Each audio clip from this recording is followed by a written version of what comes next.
Hello friends, मेरा नाम आकाश है और स्वागत है आप सभी का आपके अपने YouTube channel path to success में। आज की ये वीडियो होने वाली है कि सीजीएल मेंस के लिए हमें कैसे प्रिपेयर करना है।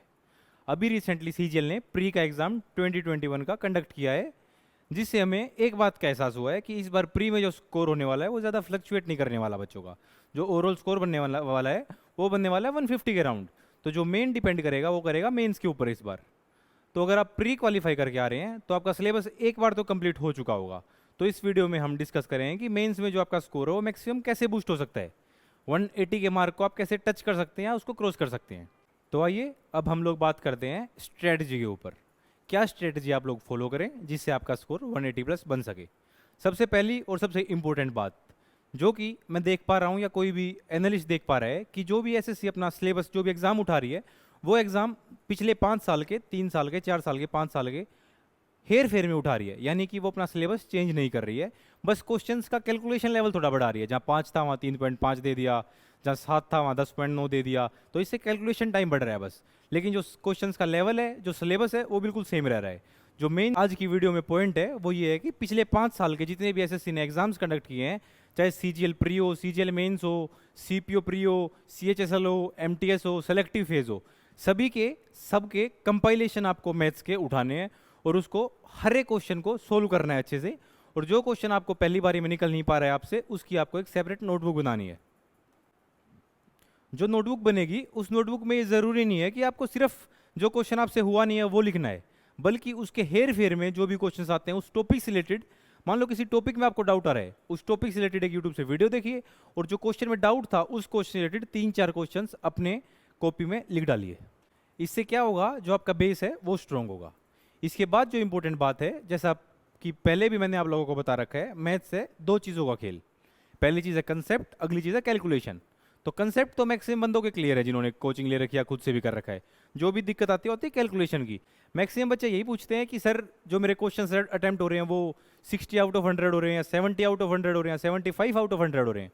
तो इस तो सबसे मेन बात जो है वो है आपको कैलकुलेशन इंप्रूव करनी है आपकी। तो कैलकुलेशन को फास्ट करने के लिए जो आपको करना है वो करना है, A4 साइज की शीट लीजिए और 25 तक के, 30 तक तो नहीं पर 25 तक के टेबल्स आपको टिप्स पे याद होने चाहिए।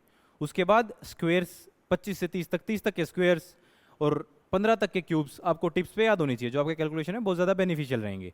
उसके बाद जो भी आपके पूरे अरिथमेटिक के या एडवांस के फॉर्मूलाज हैं, आई थिंक कहीं 30 से 40 फॉर्मूले होंगे जो मैक्सिमम नंबर ऑफ क्वेश्चंस में यूज होते हैं। उन फॉर्मूलेज को लिखिए और अपने बेड साइड पे किसी भी दीवार पे उनको पेस्ट कर दीजिए और साथ में टेबल्स भी, स्क्वेयर्स भी, क्यूब्स भी। इससे क्या होगा, आपके जो कैलकुलेशन स्पीड है वो बहुत बढ़िया इंप्रूव हो जाएगी और पेपर के टाइम इसका फायदा दिखेगा आपको। ये तो हो गया आपका कंसेप्ट क्लियर करने का और कैलकुलेशन स्पीड बढ़ाने का तरीका। अब आते हैं मॉक टेस्ट पे। मॉक्स जो लगाने हैं आपको कम से कम 50 मॉक्स लगाने हैं।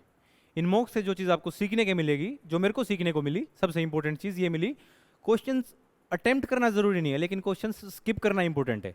अगर आप क्वेश्चंस को स्किप करते हैं, अगर 5 से 10 क्वेश्चन आप स्किप भी कर देते हैं, उनको आप अगले राउंड में अच्छे से सोल्व कर सकते हैं। ये नहीं है कि हमें 100 के 100 क्वेश्चन पहली बारी में अटेम्प्ट करने हैं, सोल्व करने हैं। जो मैक्सिमम अच्छे स्टूडेंट्स होते हैं, एवरेज से ऊपर स्टूडेंट्स होते हैं, वो क्या करते हैं, किसी भी अगर कोई भी उनको अच्छा क्वेश्चन दिखता है उसको अपनी ईगो के ऊपर ले लेते हैं कि ये क्वेश्चन मेरे से सोल्व नहीं होगा, तो उस क्वेश्चन पे 3 से 4 मिनट्स लगा देते हैं और उससे क्या होता है, लास्ट में उनका टाइम अच्छे से मैनेज नहीं हो पाता और पेपर पूरा अटेम्प्ट नहीं हो पाता है। तो ये चीज़ आपको बिल्कुल नहीं करनी है और पेपर को अच्छे से अटेम्प्ट करना है। तो ये थी स्ट्रेटजी मैथ्स के लिए। अब आते हैं इंग्लिश की ओर। सीजीएल 2020 के मेन से जो बात सबसे अहम बाहर निकल के आई है वो ये निकल के आई है कि जितना इंपॉर्टेंट मैथ्स है उतनी इंपॉर्टेंट इंग्लिश भी है। मैक्सिमम बच्चे जो थे वो इंग्लिश बिना मॉक्स लगाए इंग्लिश दे के आ रहे थे। सीजीएल 18 में अच्छा स्कोर आया, 19 में अच्छा स्कोर आया, लेकिन जैसे ही सीजीएल 2020 आया उसमें वो बंदे फेल हो गए सारे, क्योंकि जो जिन बंदों का 180-85 स्कोर बन रहा था उनका 155 से 160 स्कोर बना है। ये क्यों देखने को मिला, क्योंकि एसएससी ने इंग्लिश का लेवल पिछले साल से थोड़ा इंप्रूव कर दिया है। तो इसी बात को ध्यान में रखते हुए जो इंग्लिश के लिए इस वीडियो में बताने जा रहा हूँ बहुत ही इंपॉर्टेंट बात है। तो इंग्लिश में होती है दो चीज़ें, पहला पोर्शन होता है ग्रामर का, अगला पोर्शन होता है वोकैब का। सबसे ज़्यादा जो मिस्टेक करते हैं बच्चे वो करते हैं PQRS में और एरर स्पॉटिंग में। अगर आपकी ग्रामर सही है तो आप उन चीज़ों में मिस्टेक नहीं करेंगे।